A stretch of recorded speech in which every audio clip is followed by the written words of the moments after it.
Desde los primeros momentos de la humanidad, una pregunta ha ecoado en el corazón de los hombres: ¿quién es Dios? Las antiguas civilizaciones intentaron responder a esta cuestión por medio de mitos, filosofías y especulaciones sobre lo divino. Pero cuando el apóstol Juan escribió su evangelio, no comenzó con un relato terrenal ni con genealogías humanas. En cambio, sus primeras palabras nos transportan al principio de todo. En el principio era el Verbo, y el Verbo era con Dios, y el Verbo era Dios.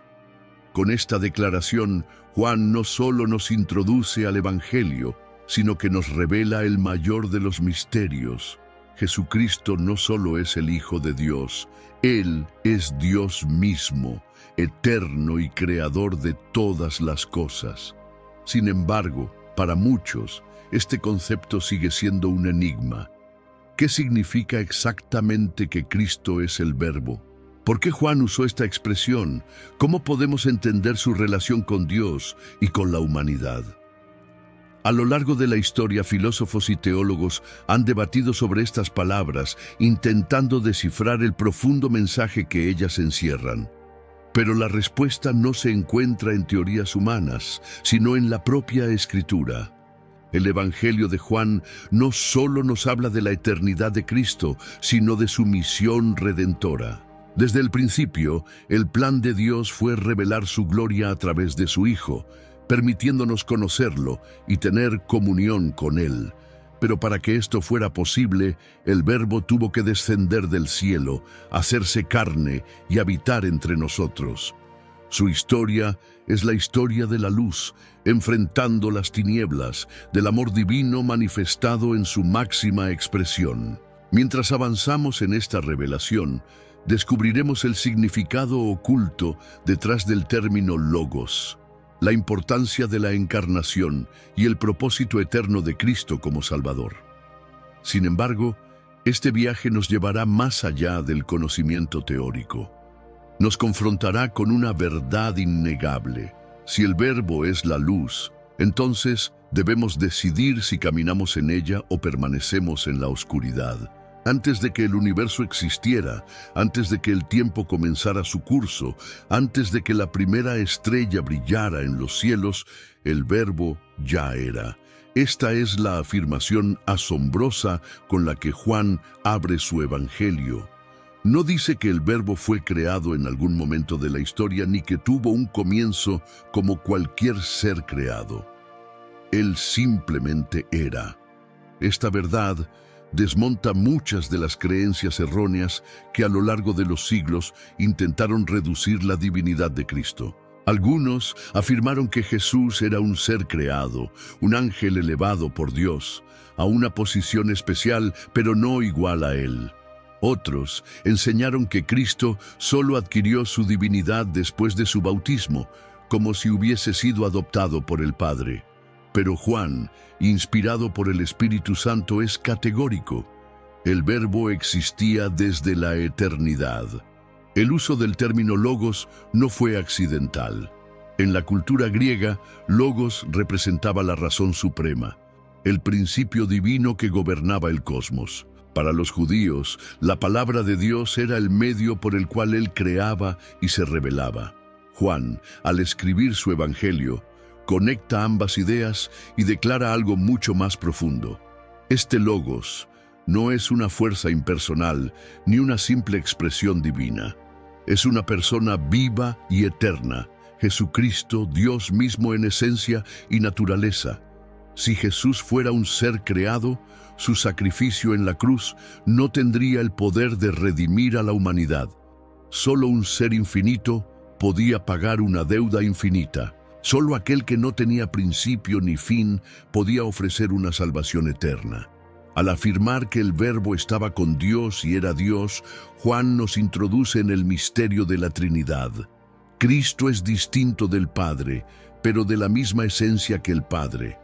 No son dioses separados, sino un solo Dios en tres personas. Las palabras de Juan nos llevan al Génesis, donde todo comienza con una declaración similar. En el principio creó Dios los cielos y la tierra. Génesis 1:1. Pero ahora, en el Nuevo Testamento, se nos revela quién estaba presente en ese principio. La creación no fue obra de un Dios solitario, sino de un Dios en comunión. El Verbo estaba allí, participando activamente en la obra creadora. Esta es una verdad que nos confronta. Si Cristo es eterno, significa que su señorío no depende de nuestra aceptación o creencia. No es un maestro que surgió en la historia y dejó enseñanzas morales. Es el Dios preexistente, aquel que estaba con el Padre desde la eternidad y cuya gloria no puede ser compartida con ningún otro ser. Muchos hoy intentan reducir a Cristo a un simple hombre sabio, a un profeta, a un líder religioso entre muchos otros. Pero Juan nos desafía a mirar más alto. Si el Verbo es desde la eternidad, entonces su autoridad es absoluta. No podemos tratarlo como una figura opcional en nuestra vida. O nos rendimos ante su divinidad, o lo rechazamos completamente. No hay punto medio.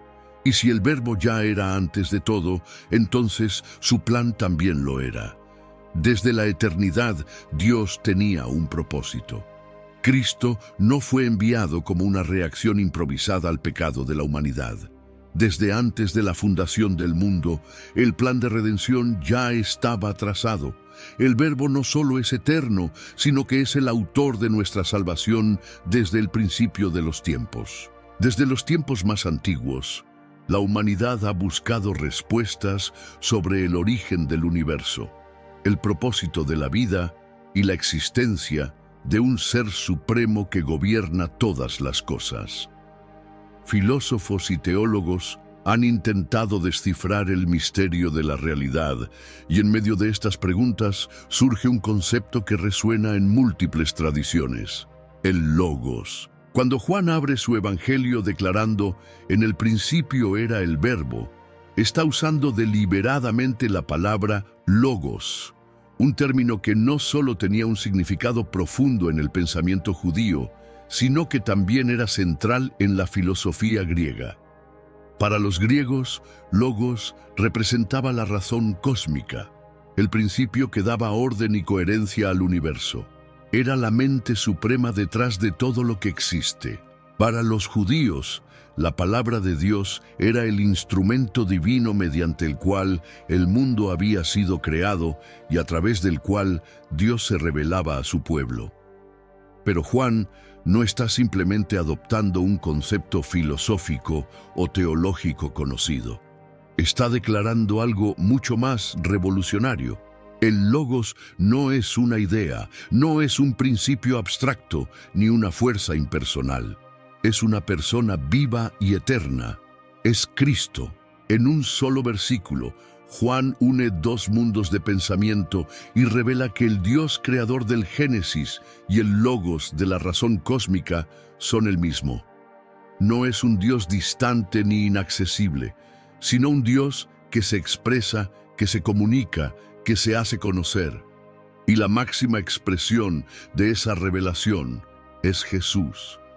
Esta verdad cambia completamente nuestra visión de Dios. No estamos ante una deidad silenciosa o misteriosa que se oculta tras el velo del cosmos. Estamos ante un Dios que habla, que se revela, que nos busca. Desde la creación del mundo, su palabra ha sido la fuente de la vida. En Génesis, Dios dijo: «Sea la luz», y la luz fue. La palabra divina no es solo comunicación, sino acción, poder, realidad manifestada. El Logos es más que el sonido de la voz de Dios. Es la manifestación plena de su carácter, su voluntad y su propósito. Si queremos conocer a Dios, debemos mirar a Cristo, porque Él es la expresión perfecta de quién es Dios. Muchos buscan respuestas en tradiciones humanas, en filosofías complejas, en sistemas religiosos que intentan descifrar los misterios de la vida. Pero Juan nos revela que la respuesta siempre ha estado delante de nosotros. Dios se ha expresado plenamente en Cristo. Jesús no solo habló palabras de verdad, Él mismo es la verdad. No solo enseñó el camino, Él es el camino. No solo dio vida, Él es la vida. Este concepto del Logos también nos confronta con una realidad innegable. No hay comunión con Dios fuera de Cristo. No hay otro mediador, no hay otro camino, no hay otra revelación que supere la que Dios nos ha dado en su Hijo. Todo intento de encontrar a Dios sin Jesús está destinado al fracaso, porque Dios ha hablado y su palabra es Cristo. Por eso, cuando alguien rechaza a Cristo, no está simplemente rechazando a un líder religioso o una enseñanza moral. Está rechazando la voz misma de Dios. El Evangelio de Juan comienza con esta declaración majestuosa, porque todo el mensaje cristiano depende de esta verdad. Si Cristo es el Logos, si Él es la manifestación suprema de Dios, entonces su palabra es absoluta. No hay debate, no hay alternativa. Solo hay una decisión que tomar: rendirnos a la verdad o vivir en la oscuridad. Y aquí surge una pregunta esencial: ¿qué hacemos con esta revelación? Si Cristo es la máxima expresión de Dios, ignorarlo es el mayor error que un ser humano puede cometer, porque el Logos no solo vino a hablar, vino a transformar, a salvar, a dar vida. Desde el principio de la creación, Dios separó la luz de las tinieblas. No solo fue un acto físico en el cosmos, sino un reflejo de una verdad espiritual mucho más profunda. La luz representa la verdad, la vida y la presencia de Dios, mientras que las tinieblas simbolizan la confusión, el pecado y la separación de Él. Cuando Juan escribe en su Evangelio que la luz brilla en las tinieblas y las tinieblas no la vencieron, está revelando un conflicto que ha existido desde la caída de la humanidad, la batalla entre la luz de Dios y las tinieblas del pecado. Jesús no solo trajo luz al mundo, Él mismo es la luz. No es una metáfora poética ni una simple imagen simbólica. Es una realidad espiritual absoluta. Él es la única fuente de verdad en un mundo envuelto en oscuridad. Desde la antigüedad, las tinieblas han intentado sofocar la luz de Dios. En el Antiguo Testamento vemos cómo la idolatría, la corrupción y la rebelión de los hombres los alejaban de la presencia divina. Pero Dios siempre enviaba su luz a través de sus profetas, su ley y sus milagros. Sin embargo, la revelación final no vendría en forma de palabras escritas o señales externas. Vendría en la persona misma de Cristo. El mundo estaba sumido en una ceguera espiritual. Aun cuando los religiosos de la época tenían la ley, no comprendían su verdadero propósito. Sus corazones estaban endurecidos y las tinieblas los envolvían. La luz ya había llegado, pero no la reconocieron. Jesús caminó entre los hombres como la luz viva de Dios. Sus palabras iluminaban los corazones, sus milagros revelaban su gloria, su presencia misma era la manifestación del cielo en la tierra.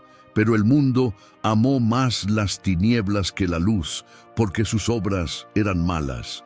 La luz de Cristo incomoda a aquellos que prefieren esconderse en la oscuridad. Los fariseos se resistieron a Él porque exponía su hipocresía. Los poderosos de la época lo rechazaron porque amenazaba su dominio.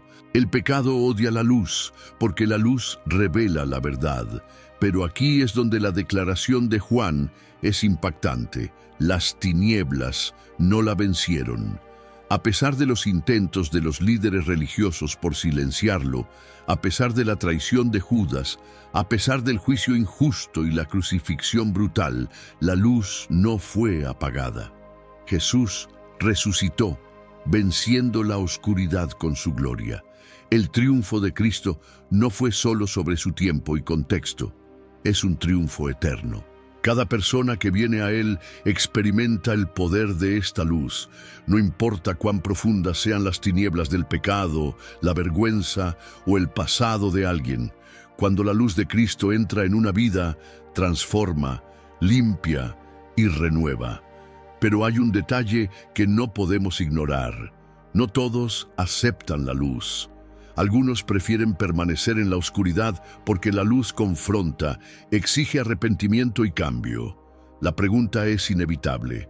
¿Cómo responderemos a la luz de Cristo? Porque la luz sigue brillando.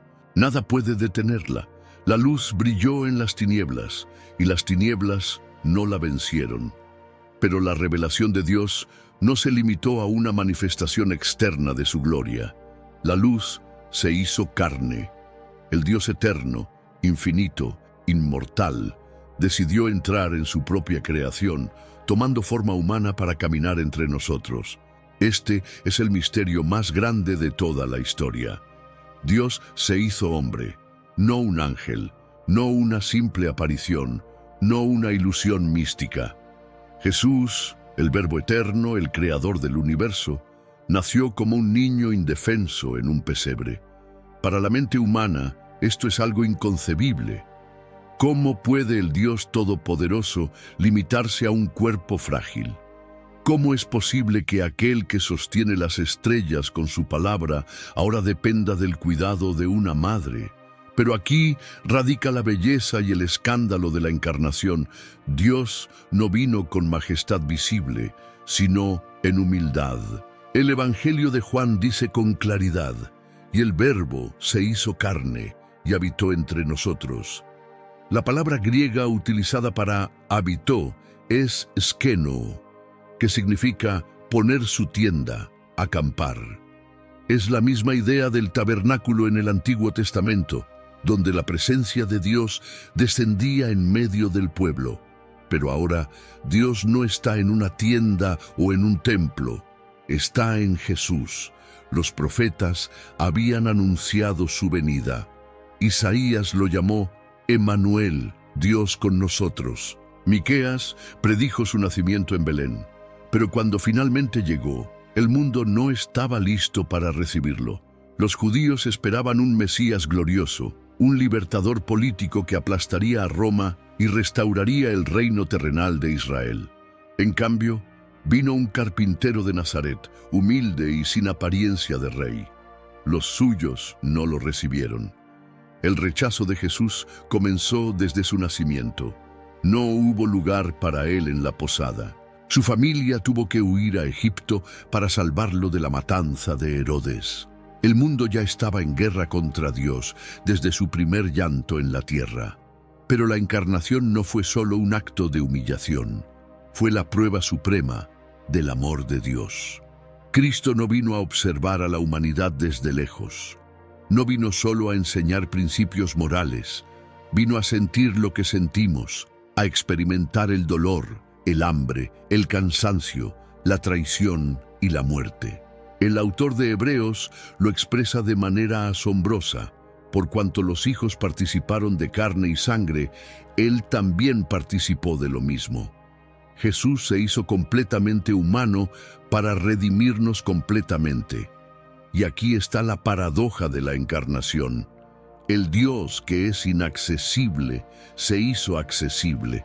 En el Antiguo Testamento nadie podía ver a Dios y vivir, pero ahora los discípulos lo vieron, lo tocaron, comieron con él, escucharon su voz y sintieron su abrazo. Juan lo declara con asombro: «Y vimos su gloria, gloria como del unigénito del Padre, lleno de gracia y de verdad». El Verbo no solo se hizo carne, reveló la gloria de Dios en su plenitud, pero no era la gloria de un emperador terrenal, rodeado de riquezas y ejércitos. Era la gloria de un Dios que ama, que sirve y que se entrega hasta la última gota por aquellos a quienes vino a salvar. Aquí surge una pregunta inevitable. Si el mismo Dios se hizo hombre para salvarnos, ¿cómo podemos ignorarlo? Porque el Verbo sigue habitando entre nosotros. Su presencia sigue viva. Si el Verbo se hizo carne y habitó entre nosotros, entonces hay una verdad ineludible. Solo a través de él podemos acercarnos a Dios. Desde la caída del hombre, el pecado levantó una barrera infranqueable entre la humanidad y su Creador. Ningún esfuerzo humano, ninguna religión, ninguna obra buena podía restaurar esa comunión rota. Pero el Verbo vino para abrir el único camino de regreso. Desde el principio, Jesús dejó en claro que Él no era solo un profeta más, ni un maestro de sabiduría, ni un ejemplo de vida. Su misión no era simplemente traer conocimiento sobre Dios, sino ser el puente entre el cielo y la tierra. Por eso, en Juan 14:6, pronunció una de las declaraciones más radicales de toda la Escritura: Yo soy el camino, la verdad y la vida. Nadie viene al Padre sino por mí. Esta afirmación desafió y sigue desafiando todas las ideologías humanas. Jesús no dijo que era un camino entre muchos. No dijo que simplemente mostraba la verdad o que enseñaba sobre la vida. Dijo que Él mismo es el camino, la verdad y la vida. Esto significa que fuera de Cristo no hay acceso a Dios. Ningún esfuerzo humano, ningún sistema filosófico, ninguna tradición religiosa puede llevar a la salvación. No hay otro mediador, no hay otra puerta, no hay otro Salvador. En el Antiguo Testamento, la relación entre Dios y el hombre estaba marcada por la distancia. Solo el sumo sacerdote podía entrar en el lugar santísimo una vez al año, y solo después de un complejo ritual de purificación. El acceso a la presencia de Dios estaba restringido. Pero cuando Jesús vino, Él mismo se convirtió en el sumo sacerdote y en el sacrificio. Ya no es necesario un templo físico, ya no es necesario que un hombre interceda por nosotros en un santuario terrenal. Cristo es el único mediador, el único intercesor, el único Salvador. La carta a los Hebreos lo expresa con claridad, porque hay un solo Dios y un solo mediador entre Dios y los hombres, Jesucristo hombre. 1 Timoteo 2:5. El sistema religioso de los fariseos no pudo comprender esto. Para ellos, la relación con Dios se basaba en reglas, ritos y méritos humanos. Pero Jesús no vino a establecer un nuevo sistema religioso. Vino a ofrecer una relación directa con el Padre. Cuando murió en la cruz, el velo del templo se rasgó de arriba a abajo. La barrera fue destruida. Ya no hay separación, ya no hay condenación para los que están en Cristo. Él abrió el acceso a la presencia de Dios para siempre. Sin embargo, esta verdad también trae consigo una responsabilidad. Si Jesús es el único camino, entonces nadie puede ignorarlo sin consecuencias eternas. El mundo quiere creer que hay múltiples caminos hacia Dios, que todas las religiones llevan al mismo destino, que lo importante es ser buena persona. Pero Jesús no dejó espacio para esas ideas. Él trazó una línea clara. No hay atajos, no hay alternativas. El que rechaza a Cristo, rechaza al Padre. Esto no significa que el camino sea fácil. Seguir a Cristo implica renunciar al orgullo, abandonar la autosuficiencia, reconocer nuestra necesidad de salvación. Pero también significa algo glorioso. Ya no hay condenación, ya no hay culpa, ya no hay separación. Aquel que recibe a Cristo como su Salvador es llevado directamente a la presencia de Dios, no por sus méritos, sino por la gracia del mediador perfecto. El Verbo no solo se hizo carne para habitar entre nosotros, se hizo el camino para llevarnos de vuelta al Padre. Y ahora, cada persona en la tierra debe tomar una decisión: seguir aferrado a sus propios caminos o aceptar al único camino que Dios ha provisto. Si Jesús es el único camino hacia Dios, la pregunta inevitable es: ¿cómo abrió ese camino? ¿Cómo es posible que un Dios santo pueda recibir a pecadores sin comprometer su justicia?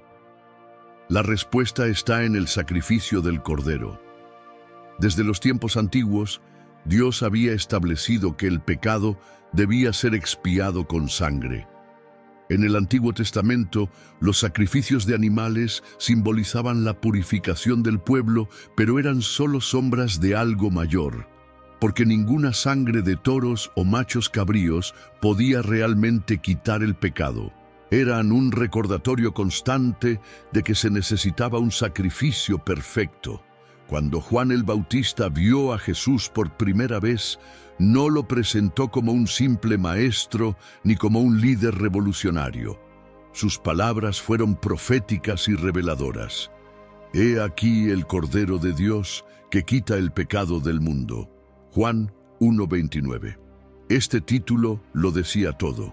Jesús no vino solo a enseñar, a sanar o a hacer milagros. Su misión principal era entregar su vida como el sacrificio supremo que redimiría a la humanidad. En el sistema judío, el Cordero Pascual debía ser sin mancha, sin defecto, separado para ser inmolado. Así también, Jesús vivió una vida sin pecado, cumpliendo toda la ley. Fue tentado en todo, pero nunca falló, y cuando llegó el momento, se entregó voluntariamente. Nadie le quitó la vida, Él la entregó. En el Getsemaní, cuando las fuerzas romanas llegaron para arrestarlo, Pedro desenvainó su espada para defender a su maestro. Pero Jesús lo detuvo con una verdad impactante.